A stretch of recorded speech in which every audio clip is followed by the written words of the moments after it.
Bismillahirrahmanirrahim. Paslun dalam pasal ini, musonif akan menjelaskan tentang syarat sahnya sholat.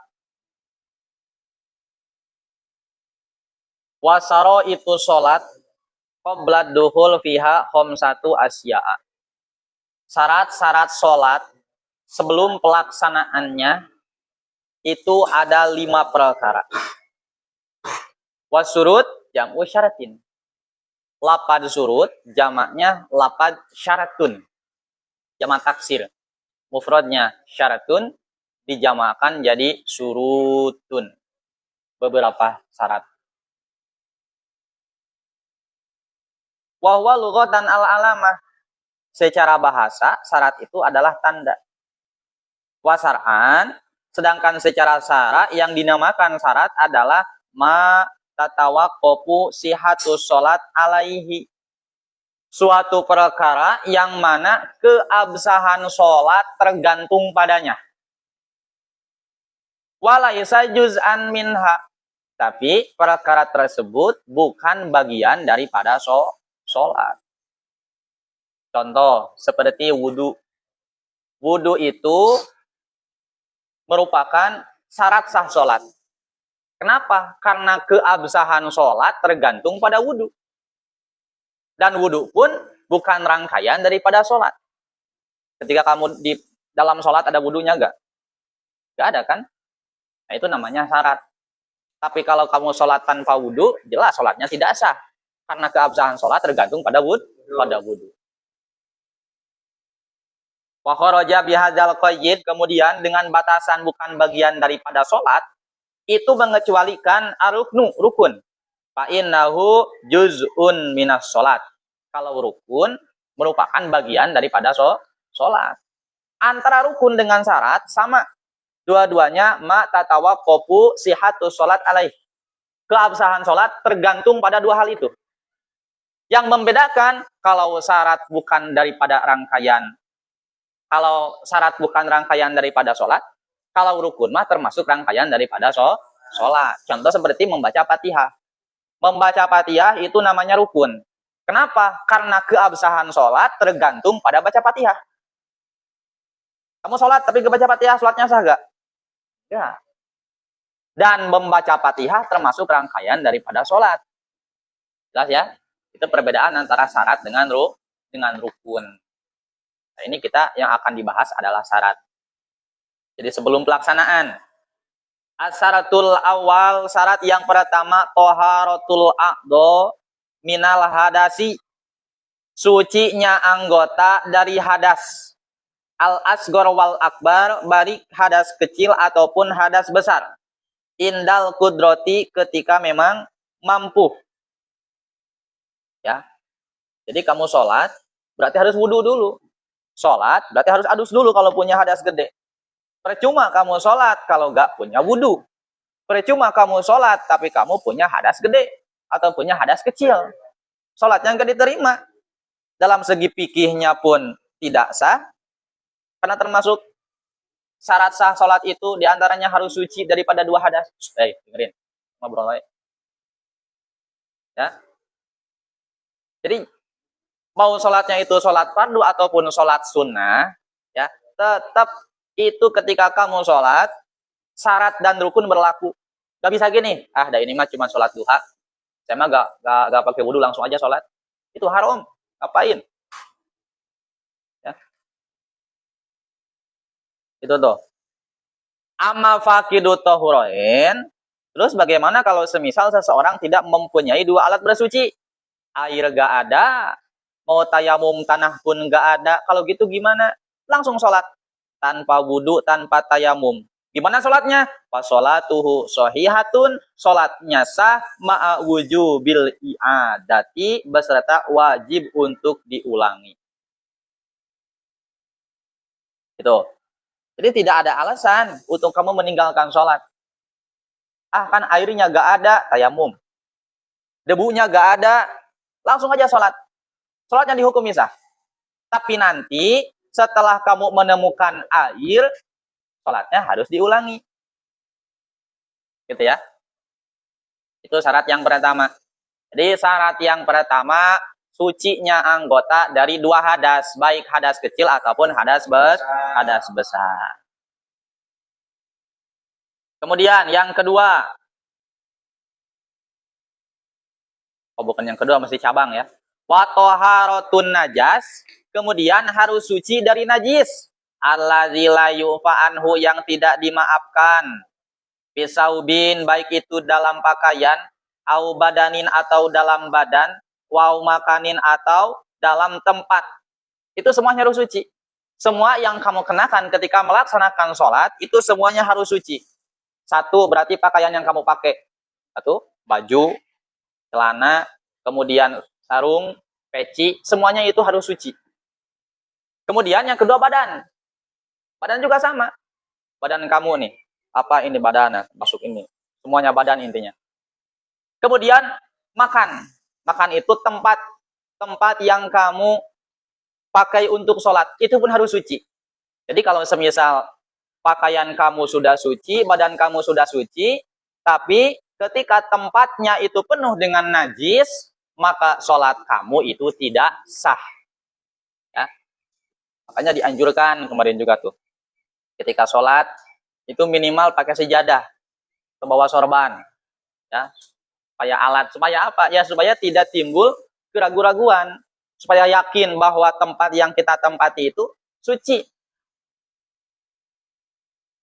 Wasayat guru al-musannif, kemudian musannif akan menuturkan hadal akhir, pada yang akhir, berarti tempat sholat qoriban, dalam waktu dekat. Gitu ya. Nah, ini kita berbicara secara ilmu fikih. Berbicara secara ilmu fikih bahwa satu, badan harus suci. Kedua, pakaian harus suci. Tiga, tempat harus suci. Ketika semuanya suci, udah sholat kamu sah. Tapi kalau berbicara menurut ilmu tasawuf, dengerin. Mau suruh jelasin? Mau suruh jelasin?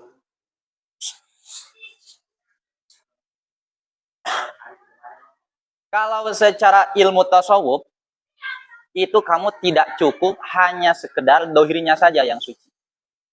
Apa? Di antaranya satu, makanan yang kamu makan masuk ke dalam perut, itu harus suci. Pakaian yang kamu pakai itu bukan pakaian hasil gosok, bukan pakaian hasil nyuri. Sampai ke situ. Secara tasawuf. Ya, percuma dalam artian si badannya suci, tapi semisal pakaian yang kamu pakai itu hasil gosoban milik orang lain, itu sholatnya tidak diterima. Gitu ya. Jadi kalau secara ilmu tasawuf, maka nanti yang diaturnya itu antara diterima dan enggaknya sholat. Kalau kita berbicara fikih, berarti berbicara antara sah dan enggaknya. Bisa jadi secara fikih sah, tapi secara tasawuf sholat kamu tidak diterima. Itu. Ya, sulit.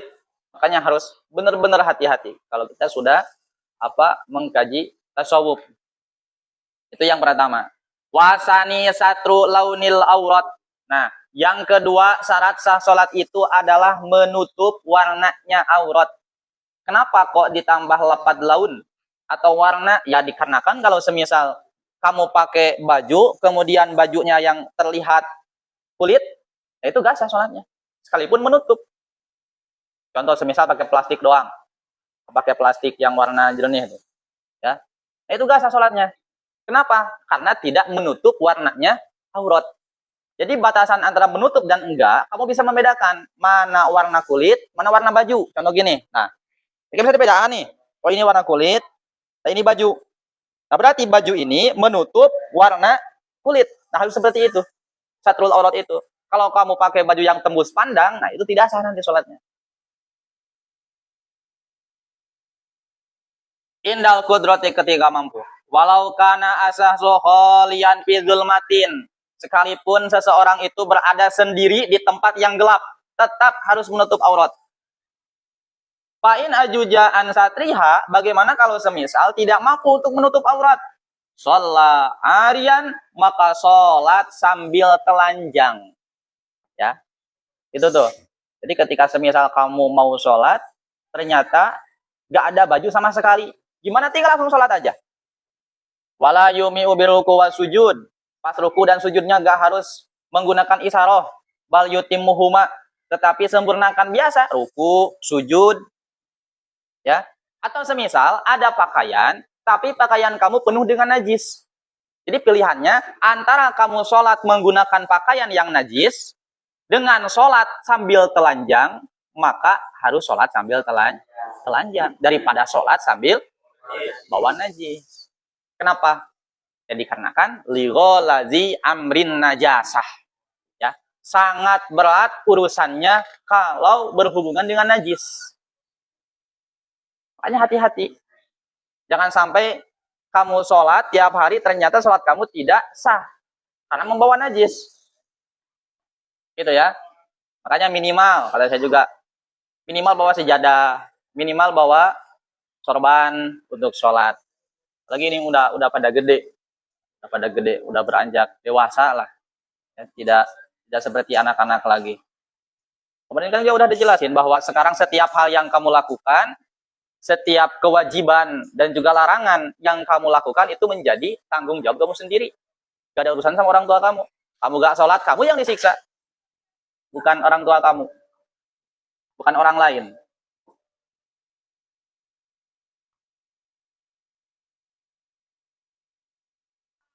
Wala i'adata alaihi, dan tidak harus mengulanginya. Ya, kalau semisal sholatnya sambil telanjang. Wa yakunu satrul aurati, dan juga menutup aurat itu harus bilibasin tohirin, dengan pakaian yang suci. Wajibu satruha, wajib menutup aurat. Aidon begitu juga fi ghairi sholati, di luar sholat. Dalam keadaan gini nih, di luar sholat kamu pun wajib menutup aurat anin nasi, daripada manusia. Ya, tetap kewajiban untuk menutup aurat. Saya tanya, takrif wajib itu apa? Pengertian wajib itu apa? Pengertian wajib itu apa? Ma yusabu ala fi'lihi wa yu'aqabu ala, sesuatu yang dapat pahala ketika dilakukan, dapat siksaan ketika ditinggalkan. Wajib menutup aurat sekalipun di luar sholat, seperti gini, dekat teman kamu. Berarti kalau semisal kamu buka aurat, kemudian dilihat oleh teman kamu, berarti kamu melaksanakan kewajiban menutup aurat enggak? Enggak kan? Berarti dapat apa? Dapat pahala atau dapat siksaan, Sandi? Dapat pahala, dapat siksaan? Udah siap disiksa? Udah siap disiksa kamu? Gitu. Jadi kewajibannya itu bukan hanya di dalam sholat, tapi di luar sholat pun itu sama.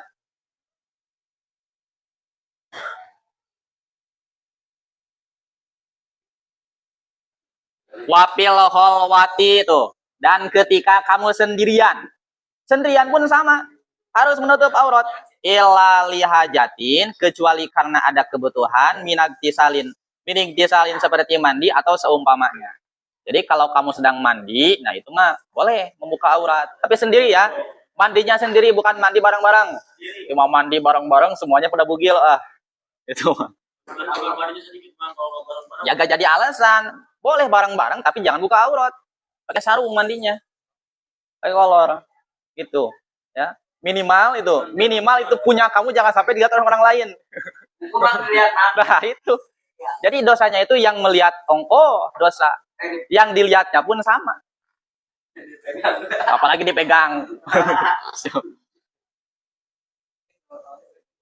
Gitu ya. Bidik disalin tuh. Wakada al-amat. Nah, begitupun mana beda. Wa amal satruha an nafsihi, adapun menutup aurat dari dirinya sendiri, fala yajibu, tidak wajib. Itu mah lakinnahu, tetapi yukrohu nazruhu, makruh melihatnya. Jadi kamu melihat aurat kamu sendiri itu makruh. Lihat semisal paha kamu, lihat sendiri itu makruh. Ya, melihat yang sendiri itu makruh. Kalau melihat aurat orang lain berarti dosa, haram, nggak boleh. Wa auratu zakari, kemudian aurat seorang lelaki, ma baina surlatihi wa rukbatihi, anggota antara udel sampai lutut, ya, Itu auratnya itu yang harus ditutupi itu. Wa kada al amat. Begitupun amat sama seperti demikian. Wa auratul hurati, auratnya wanita merdeka, wanita tuh yang ada di kantin, yang ada di luar itu. Itu auratnya gimana? Auratnya itu adalah kalau fi sholat ma siwa wajiha. Anggota selain wajah dan juga dua telapak tangan. Ilal ku'aini sampai dua pergelangan. Nah, jadi gini baca, kecuali ini. Nah, kalau ini bukan aurat wanita. Jadi kalau wanita sholat, itu si tangannya bisa kelihatan. Baik dohron atau batinan. Sampai gini nih. Nah, ini ku'ain. Jadi kalau semisal pas dia takbir, Allah, kemudian si muknanya gini, nah itu udah gak sah sholatnya. Kenapa? Dikarenakan ini termasuk aurat. Ya. Itu termasuk aurat.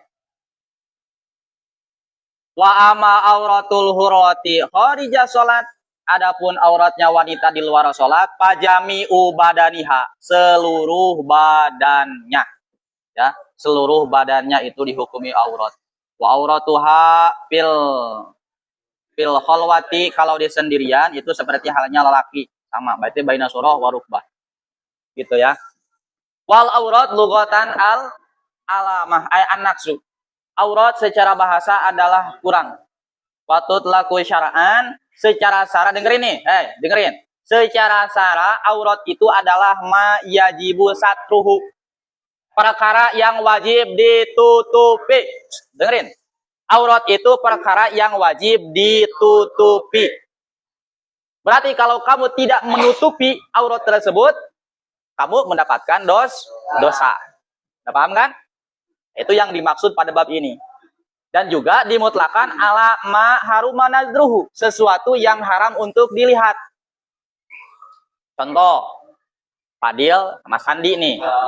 Ya. Fadil buka aurat cuma pakai kolor doang, paha kemana-mana.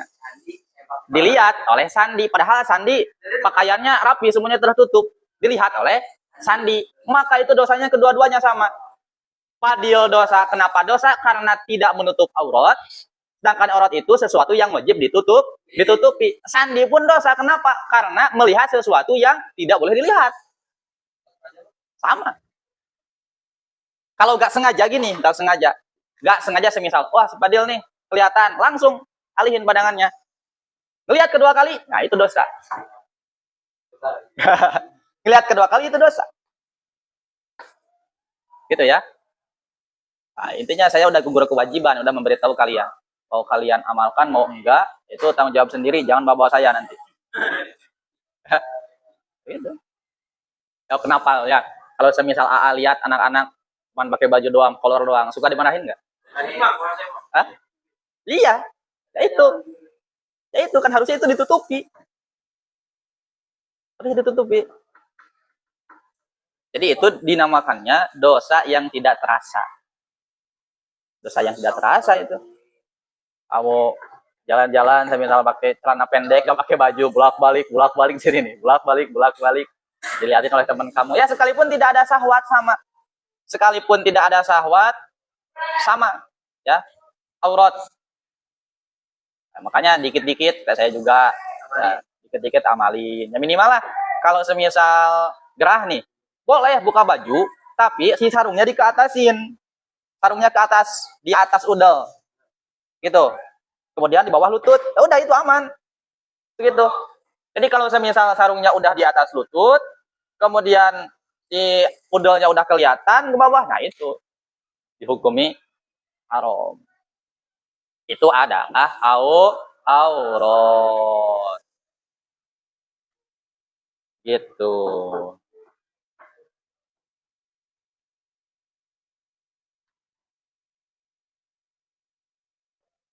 Wallahu a'lam.